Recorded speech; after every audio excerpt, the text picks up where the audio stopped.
Welcome back to Everything College. I'm your host, Christina Parker, supporting your college navigation while minimizing debt. So, I'm going to be talking a little bit about how can you qualify for unemployment as a student and also as a recent graduate. I'm going to also be talking a little bit about the $600 a week that was available prior to July 31st, and then also the $300 a week for 4 weeks, 5 weeks, 6 weeks, depending on your state, that was available after July 31st.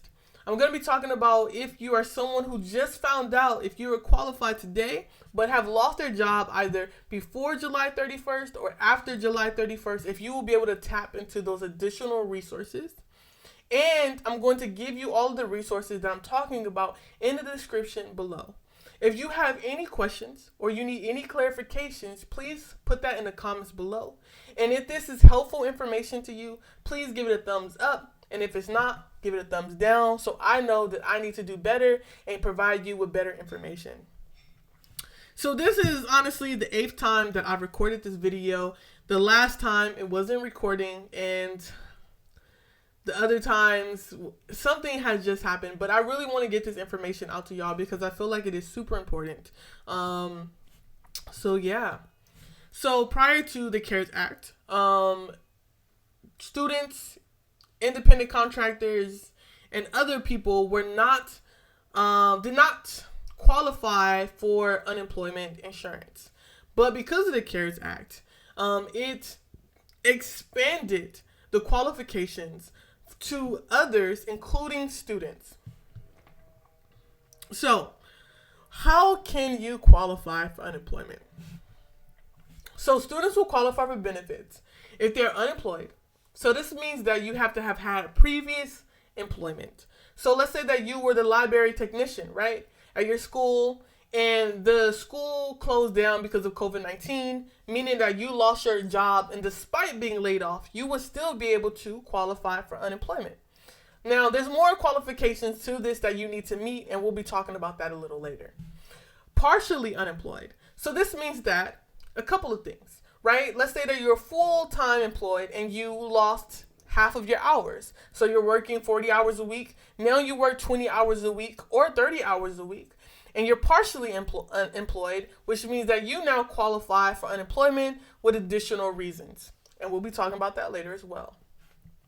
Unable or unavailable to work. So if you're unable or unavailable to work, it has to be for these 5 reasons. 1, has been diagnosed or experiencing symptoms of COVID-19. So do you have a COVID-19 diagnosis, or are you currently thinking that you might have COVID-19? Or is a member in your household experiencing this, which may prevent you from being around other people? Then you may also qualify for unemployment benefits in this time frame of you dealing with the COVID-19 disease. Is providing care for a family or household member who has been diagnosed with COVID-19. So are you taking care of someone who might be sick with COVID-19? Or do you have a child, or are you the primary caregiver to someone who would normally be in school right now or at child care, but because of COVID-19, they can no longer attend? You too would also qualify for unemployment. Next, is unable to get to work or commence employment due to COVID-19 related travel restrictions. So that might be that the bus stops that was in your area have been taken out, and now you don't have a close bus stop in your area in order for you to travel to work. Or the times have been shifted to where the bus isn't coming in time for you to get to work or coming in time for you to get back from work, including a couple of other things. But remember, everything I'm talking about will be linked in the description below. Has become the head of the household due to a COVID-19 death. So that means that someone in your household has passed away due to COVID-19, who was the sole provider, and now that responsibility lies on you. You will now be able to qualify for unemployment. Is unable to work due to health ramifications of previous COVID-19 experience. So this means that maybe you have been previously diagnosed with COVID-19 and now you're having additional medical issues because of that diagnosis, and you're unable to work. You might qualify for unemployment, or in some cases also disability.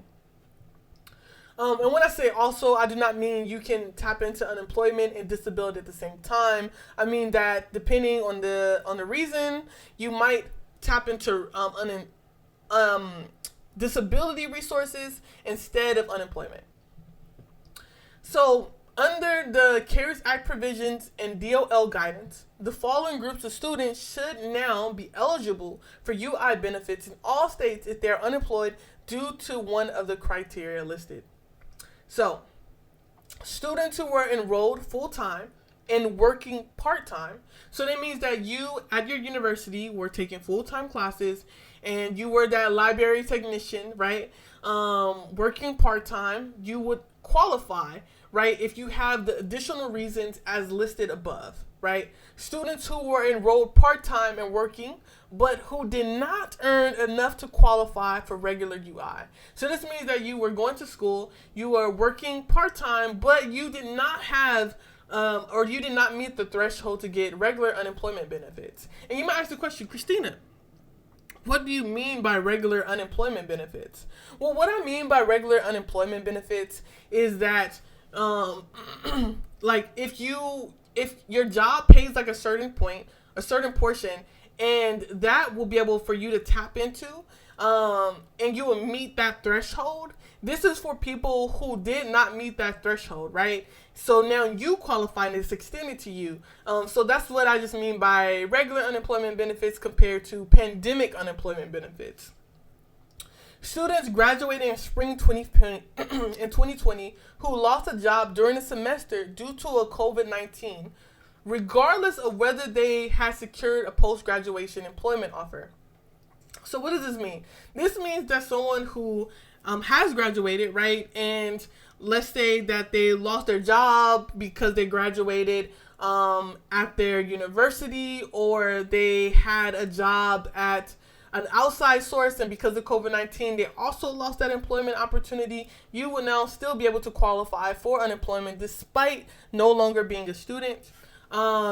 Also, recent graduates who have had a post-graduation or summer offer of employment, that means that you were offered a job that falls through due to COVID-19. So let's say that you got a job at Google, right? And because of COVID-19, they said that they're no longer going to be taking on new staff, despite giving you an offer, and they're going to have to revoke that offer, right? You would now qualify for COVID-19 assistance, or not COVID-19 assistance, unemployment assistance, even if they were not working while enrolled in school. So you were offered that despite not having a job prior, you would still be able to tap into unemployment benefits.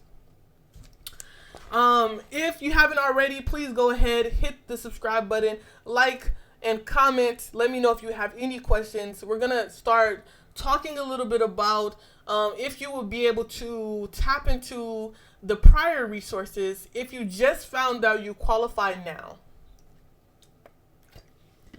So prior to July 31st, people got $600 a week every single week if they met the qualifications. That means they have to make over $100 a month in the base unemployment. Now, some people have had the question is, well, what will my base unemployment be? Well, it really just depends, and it fluctuates depending on your circumstance, on your situation, on your taxes, on so many different factors.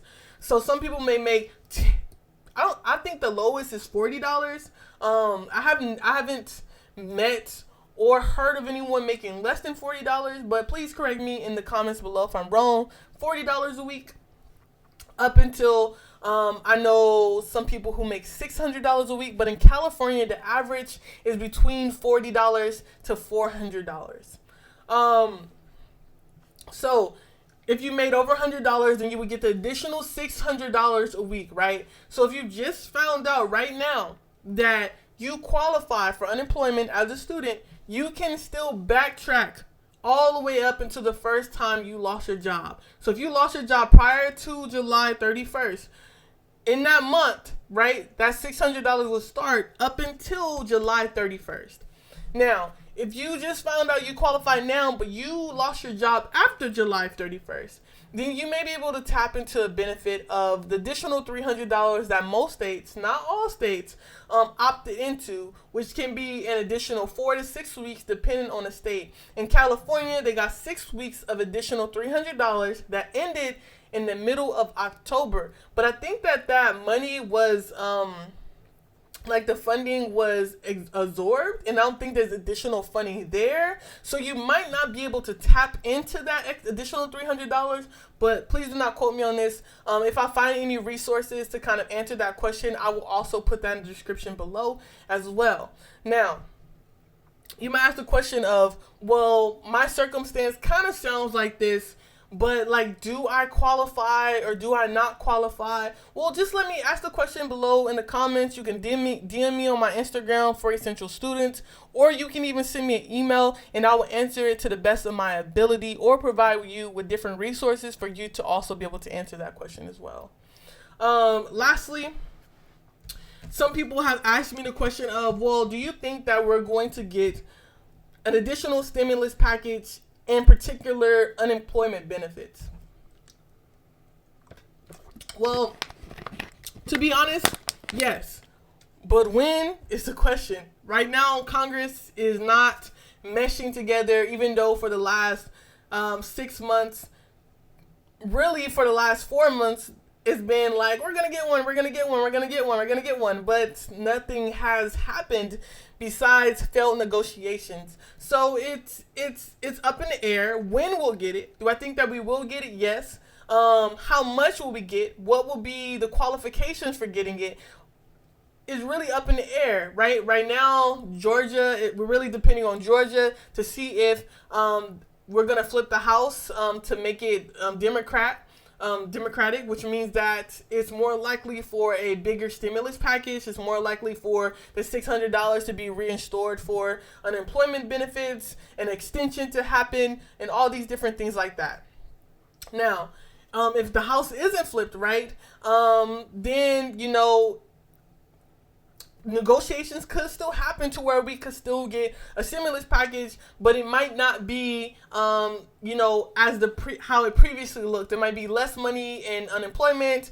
It might look the same for the regular stimulus check. There might be higher qualifications in order to, or lower, in order for people to access this funding.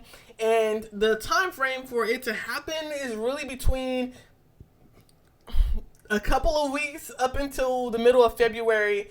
It really just depends, because it might not happen before Biden becomes official president, which is in January 20th.